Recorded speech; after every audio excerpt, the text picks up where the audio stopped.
Sud Radio, l'invité politique, Jean-Jacques Bourdin. Notre invité ce matin, Aurélien Rousseau. Bonjour. Bonjour Jean-Jacques Bourdin. Alors Aurélien Rousseau, je rappelle que vous avez été ministre de la Santé d'Emmanuel Macron et que vous avez dirigé l'ARS Île-de-France à l'époque du Covid. C'était il y a 4 ans. Nous sommes en janvier. Et en janvier, il y a 4 ans, le 24 janvier, je crois, premier mort en Chine. 5 ans officiel. même. 5, oui, mais oui, on est en 2025, je suis bête, pourquoi je dis 4 ans Mais je suis encore en 2024, moi. 5 ans, effectivement. Et je rappelle aussi que vous avez dirigé le cabinet d'Elisabeth Borne à l'époque de la réforme des retraites de 2023. Hein, c'est bien cela Absolument. Bon, vous êtes aujourd'hui député Place Publique, le mouvement de Raphaël Glucksmann. Vous siégez à l'Assemblée nationale avec le PS. Déclaration de politique générale de François Bayrou cet après-midi à 15h à l'Assemblée nationale. Vous y serez, évidemment. Qu'attendez-vous de ce discours ? J'attends de ce discours qu'on soit dans une démarche qui corresponde au moment politique où on est et qui corresponde à ce qu'on entend quand on est sur le terrain. Moi, quand je suis dans les Yvelines, les gens, ils me parlent d'abord de stabilité, de visibilité, puis de pouvoir d'achat, de santé, les sujets concrets. Donc, stabilité. Donc, les Français veulent un budget, par exemple. Les Français veulent un budget et ils veulent aussi des avancées. Donc, c'est ça qu'on doit leur offrir. Et ça a un nom qu'il est plus facile de prononcer que de construire, ça s'appelle le compromis. Mais ça, on doit apprendre collectivement à le faire. Et le compromis, c'est pas s'envoyer des lignes rouges à la figure, et c'est pas non plus qu'il y en ait un qui soit le vainqueur absolu sur l'autre. Alors, où en est-on du fameux compromis entre le gouvernement et une partie de la gauche ? J'exclus LFI qui s'est exclu. Ah, c'est pas moi qui exclus, c'est LFI qui s'est exclu. Où en est-on de ce fameux compromis ? Que savez-vous ce matin, Aurélien Rousseau ? Alors moi, je pense que dans une discussion, parce qu'il y a eu une vraie discussion, et on peut donner acte au gouvernement de François Bayrou d'avoir d'abord entamé et conduit ces discussions avec la gauche, et ça c'est un changement par rapport à la stratégie qu'avait retenu Michel Barnier. Donc il y a eu des discussions de fond avec les différents ministres, avec Monsieur Lombard, avec Madame Vautrin, avec Madame Borne, avec le Premier ministre. Donc moi, on est dans les dernières heures. Je sais ce que c'est pour avoir participé à la rédaction de plusieurs d'entre eux, la préparation d'une déclaration de politique générale. On verra à la fin. Moi, ce que j'attends, c'est assez simple, je vais le résumer comme ça. Allez-y. C'est de pouvoir aller dans la circonscription des Yvelines où je suis l'élu et de dire aux citoyens, pas seulement ceux qui ont voté pour moi, leur dire voilà, il y avait ça sur la santé, on a réussi à obtenir mieux. Il y avait ça sur l'éducation, on a réussi à obtenir mieux. Il y avait rien ou très peu sur l'écologie, on a réussi à obtenir mieux. Et il y a le fameux sujet, évidemment, on va y revenir, des retraites. Et on a réussi à engager un changement structurel sur cette réforme. Moi, le sujet d'un compromis, c'est pas de gagner tout le programme, rien que le programme. C'est d'obtenir des choses concrètes qui vont changer la vie des gens. Moi, je le vois à l'hôpital de Meulan en Yvelines. Ils ont besoin qu'on rehausse ce qu'on appelle l'ONDAM, l'objectif de dépenses d'assurance maladie, c'est-à-dire la dépense hospitalière. C'est ça du très concret. Bien, on se rapproche d'un accord sur les retraites, c'est clair. C'est ce que dit Olivier Faure, on se rapproche d'un accord. Un accord, alors, suspension, pause sur la réforme des retraites, je ne sais pas. Je rappelle que vous étiez directeur de cabinet d'Elisabeth Borne, que vous avez travaillé sur cette réforme des retraites de 2023. L'abrogation, vous êtes opposé à l'abrogation, j'imagine. Alors, je réponds, très directement. Oui. Vous vous rappelez, vous avez évoqué le Covid. Moi, le Covid, il y a plein, c'était il y a 5 ans, il y a plein de moments où, même à votre micro, j'ai dit, on ne sait pas où on s'est planté. Moi, je dis, la réforme des retraites, je mesure aujourd'hui, plus que je ne le mesurais quand j'étais auprès d'Elisabeth Borne, à quel point les conditions d'approbation de cette réforme, la rupture avec les partenaires sociaux, ont laissé une tranchée, une saignée qui fait qu'elle ne peut pas être mise en œuvre comme on le pensait. Donc je pense qu'il faut redonner la main aux partenaires sociaux. Donc avec une conférence avec les partenaires sociaux, c'est-à-dire les salariés, le patronat et le gouvernement. Oui, et tripartite et on pourrait discuter de quoi? Et moi je pense qu'il faut se dire les choses, et c'est pour ça aussi. Oui. On a un système de retraite qui est en déséquilibre, donc il faut poser les enjeux financiers. Il faut une réforme des retraites. Moi, je pense que je n'ai aucun problème pour me dire que c'est pas. Je vais travailler au-delà de 62 ans, au-delà de 64 ans, et je voudrais que ceux qui ont eu des boulots extrêmement pénibles puissent partir toujours à 60 ans. C'est ça le sujet d'une réforme des retraites. On a à plein de reprises pas été loin d'un accord avec les partenaires sociaux, mais il n'a pas eu lieu. Donc redonner la main aux partenaires sociaux dans cette perspective-là, pour moi, ce serait, alors je ne sais pas ce que François Bayrou va annoncer tout à l'heure, mais ce serait un acquis extrêmement important. Apparemment, on se rapproche d'un accord, c'est ce que dit Olivier Faure. Donc si on se rapproche d'un accord, c'est qu'il y a eu de chaque côté une évolution et des concessions. Un compromis, c'est ça. On fait des concessions les uns les autres. Mais moi, j'ai fait campagne avec le programme du nouveau Front populaire. Je constate, je constate que nous ne sommes pas majoritaires. Donc, on doit faire des pas. Et là où c'est quelque chose que je pense qu'il faut avoir en tête, c'est que je pense que ça va durer longtemps. Le fait qu'il n'y ait plus deux blocs avec un bloc majoritaire et un bloc dans l'opposition, on va devoir apprendre ça dans la durée, à faire des compromis. Et je vais vous dire, le compromis, c'est pénible, c'est plus compliqué que d'être dans l'opposition et que de gueuler tranquillement, et c'est plus risqué électoralement. Mais le pays tel qu'il est aujourd'hui, quand on a ce qui se passe aux États-Unis, les immixtions de Monsieur Musk dans la vie politique de l'Europe, je vais y revenir. il faut se bouger pour l'intérêt du pays. Bon, alors Aurélien Rousseau, se bouger, ça veut dire que vous ne voterez pas de censure jeudi? Moi, encore une fois, j'attends de voir le discours, la déclaration de politique générale. On est à quelques heures, donc je vais réfréner mon impatience. Oui. J'attends et je verrai. Moi, je me battrai jusqu'à la dernière minute avec Place Publique, avec Raphaël Glucksmann pour être un contributeur à la fois à cette méthode et à cet esprit du compromis. Et on n'est pas en train de construire un accord de gouvernement avec le gouvernement. On est en train de construire, c'est différent. Moi, je serai dans l'opposition, mais je pense que censurer un gouvernement, il y a une forme de gravité qu'il faut qu'on ait en tête dans la période où on est. Oui. Mais je serai résolument dans l'opposition. Bien, dans la période dans laquelle on est, on ne censure pas, si je comprends bien. On essaie de trouver des compromis. S'il y a des avancées, c'est pas un argument d'autorité. Il faut qu'il y ait des avancées. Je l'ai dit, santé, éducation, retraite, donc climat. Sur le budget, plutôt sur le budget. Et si le gouvernement ne tient pas des engagements qu'il a donnés, de toute façon, on se retrouve sur le budget et sur le budget de la sécurité sociale. Alors vous disiez, il y a rupture à gauche, que les choses soient claires, Aurélien Rousseau. Aujourd'hui, il y a deux gauches. Il y a la vôtre, celle du Parti Socialiste, peut-être celle des écologistes et des communistes, et puis il y a celle des LFI. On est bien d'accord, Aurélien Rousseau, c'est clair. Maintenant, c'est clair. Je pense que il y a effectivement, en tout cas, deux appareils qui sont allés dans deux directions différentes. Et en même temps, je le vis moi là aussi au quotidien. Il y a des militants de la France insoumise qui sont toujours engagés. Oui, mais le NFP, c'est fini. Le NFP, c'était électoralement à un moment donné pour barrer la route au RN. Moi, je suis fier d'avoir participé à cette alliance et donc je pense que ça a contribué. Aujourd'hui, on constate que sur pas mal de sujets, on n'est pas aligné et on n'est pas en accord. Alors justement, élection législative partielle de l'Isère, première circonscription, second tour, le candidat LFI sera opposé à la candidate Renaissance. Raphaël Glucksmann ne soutient pas le candidat LFI, et vous ?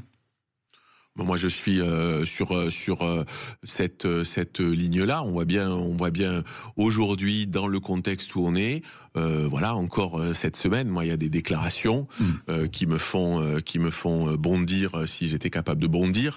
Donc je pense qu'il y a un moment où il y a de la clarification, mais ça ne veut pas dire que Est-ce que vous voteriez les filles dans l'Isère ? Non, je ne voterai pas LFI dans l'Isère, à l'heure où on se parle, avec par ailleurs du respect pour l'engagement du candidat LFI, Lies Loufoque, qui a mené un combat sur l'enfance en danger que je respecte. Mais aujourd'hui, c'est aussi un sujet de politique nationale. C'est une élection législative. Il y a énormément de sujets sur lesquels on n'est pas d'accord. Comme il y a énormément de sujets sur lesquels on n'est pas d'accord avec Renaissance. On n'est pas en train d'essayer de reconstituer une espèce de bloc central. Le mouvement, le parti Place Publique, c'est un mouvement social-démocrate. C'est pas un mouvement du en même temps. Bien, Aurélien Rousseau, vous dirigiez donc l'ARS d'Île-de-France pendant le Covid il y a 5 ans. Le 24 janvier 2020, premier mort. Les antivax, j'ai une question parce que vous avez été brocardé, insulté, menacé par les antivax quand vous présidiez l'ARS, l'Agence régionale de santé, je précise ce qu'est l'ARS. Est-ce que les antivax ont contribué à multiplier le nombre de morts, selon vous? Ben écoutez, oui. Je crois que oui. Voilà, je crois que je comprends très bien qu'on ait individuellement de la réticence ou des interrogations sur la vaccination. Mais qu'on défile sur les plateaux pour appeler à la non-vaccination, ça, j'avoue que ça me rend dingue. Et ce qui se passe en ce moment, on a des services d'urgence qui sont en train de crever avec des gens qui sont avec des grippes très sévères et qui ne sont pas vaccinés, avec un taux de vaccination qui est 40 points inférieur à celui qu'il est en Grande-Bretagne. Moi, les gens sont... C'est là que la liberté individuelle et l'intérêt collectif, ils se retrouvent un peu. Parce qu'on a quelquefois les mêmes qui vous expliquent qu'il faut vraiment pas se faire vacciner parce que soit on va tous mourir, soit on aura la 5G injectée, mais qui après vous disent l'hôpital va très mal. Il y a un sujet de responsabilité. Oui, l'hôpital ne va pas bien, mais on y contribue. Vous avez vous-même, pas vous personnellement, mais certains responsables à l'époque ont entretenu une sorte de confusion quand certains disaient que le vaccin empêchait la transmission du virus. J'ai entendu cela. Mais vous avez raison, et je le disais tout à l'heure. On a avancé dans un brouillard absolu. On a avancé à tâtons. Ce qui est sûr, c'est que le vaccin, dans ses impacts, il a fait des formes beaucoup moins graves de Covid. Et d'ailleurs, les Français, ne rêvons pas, les Français, ils se sont, rappelez-vous la polémique, quand on n'avait pas assez accès à la vaccination. La vaccination au vaccin ARN, elle a été massive. Ce vaccin, il a été testé, c'était pas un vaccin expérimental. On a accéléré les procédures, mais des centaines de milliers de personnes l'ont testé. Le vaccin contre la grippe, il a été administré des milliards de fois. Le vaccin contre les infections au papillomavirus que j'ai lancé quand j'étais ministre de la Santé, il va préserver, il a été lui aussi administré des milliards de fois, il va préserver de cancer dans 10 ans, dans 20 ans, des populations entières. Et c'est ça qui fera que notre système de santé tiendra, avec ces outils de prévention. Et le vaccin, c'est l'outil le plus basique. Voilà. Alors évidemment, en santé publique, sur des millions de gens, il y a toujours quelques effets. Je le dis individuellement, on peut avoir cette interrogation, mais en termes de politique publique, il n'y a aucun doute sur le fait qu'il faut pousser la vaccination. Lundi prochain, je recevrai Raphaël Glucksmann, le jour de l'investiture de Donald Trump. Est-ce qu'Elon Musk est un danger pour les démocraties européennes et pour l'Union européenne, selon vous ? Moi, je pense que oui, c'est un danger pour le modèle même de démocratie libérale, au sens politique du terme, avec cette ingérence qu'il fait dans les politiques sur, on l'a vu sur l'Allemagne, on le voit sur la Grande-Bretagne, ça viendra très vite sur la France. Hein, il ne faut pas rêver là-dessus. Et puis parce que il a un outil entre les mains, des outils entre les mains de propagande, parce que ça, il faut dire les mots. C'est un mot un peu à l'ancienne.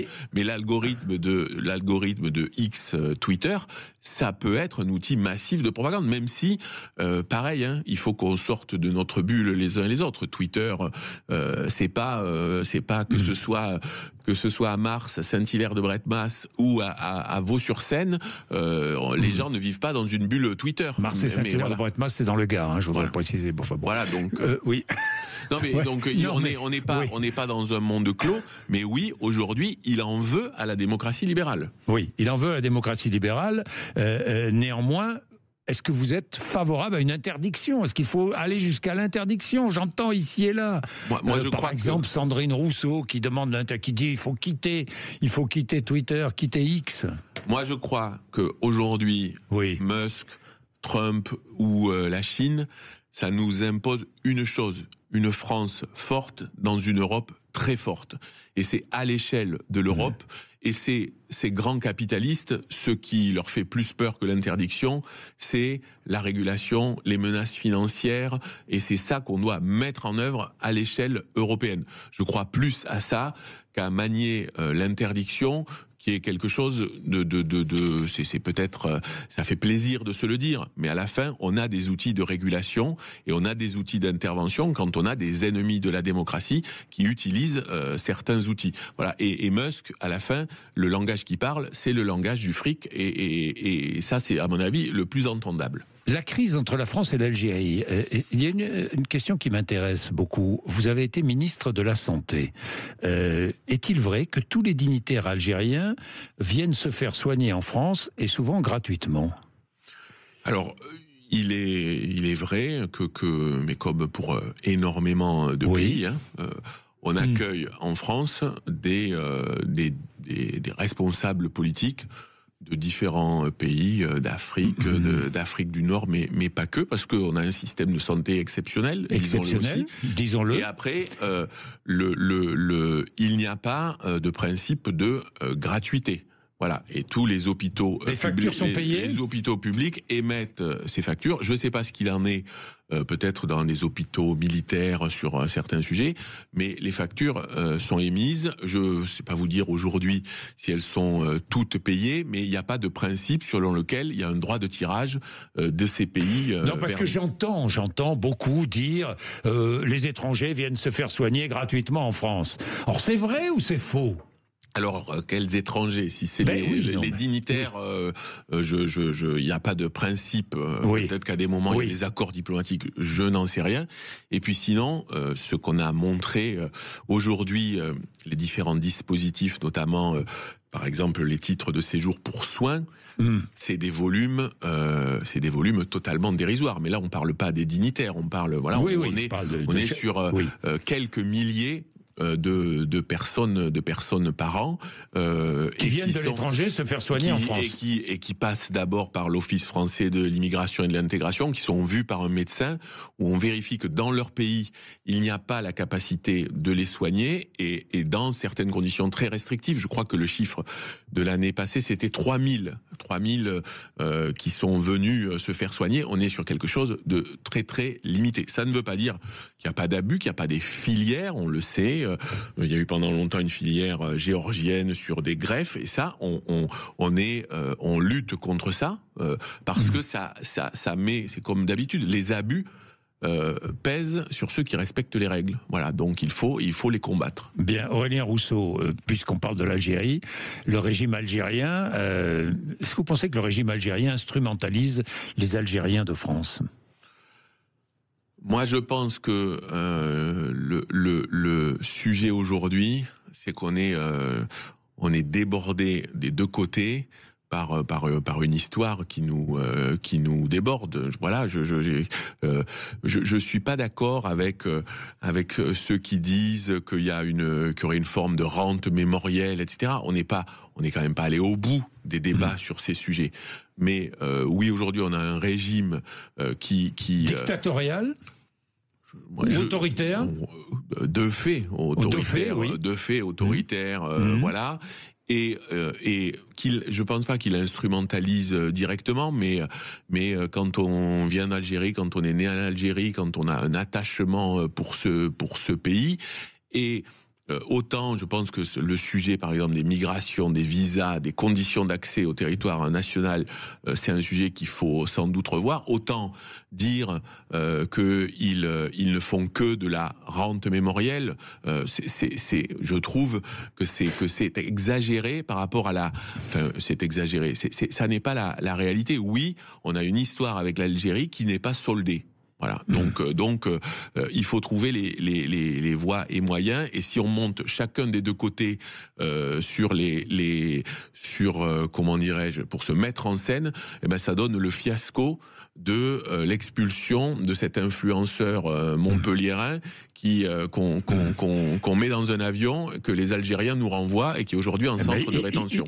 Il ne fallait pas le mettre dans un avion ? Il fallait le mettre dans un avion, il fallait l'expulser, mais on voit bien que si on a zéro dialogue avec les autorités du pays d'en face, eh ben ils nous font ce que les Algériens ont fait, c'est-à-dire de lui refuser l'accès au territoire national. Donc on ne peut pas faire une politique d'immigration et de maîtrise de l'immigration, et là en l'occurrence c'est pas de l'immigration, c'était un influenceur qu'il fallait dénoncer. D'ailleurs, Michael Delafosse, le maire de Montpellier, l'avait fait, et ensuite il fallait dialoguer avec les autorités algériennes pour que, au moins sur ce symbole-là, on ne se prenne pas un soufflet. Merci Aurélien Rousseau d'être venu nous voir ce matin. Merci. Merci beaucoup. Il est 8h56. Patrick Roger est là juste après les informations de 9h.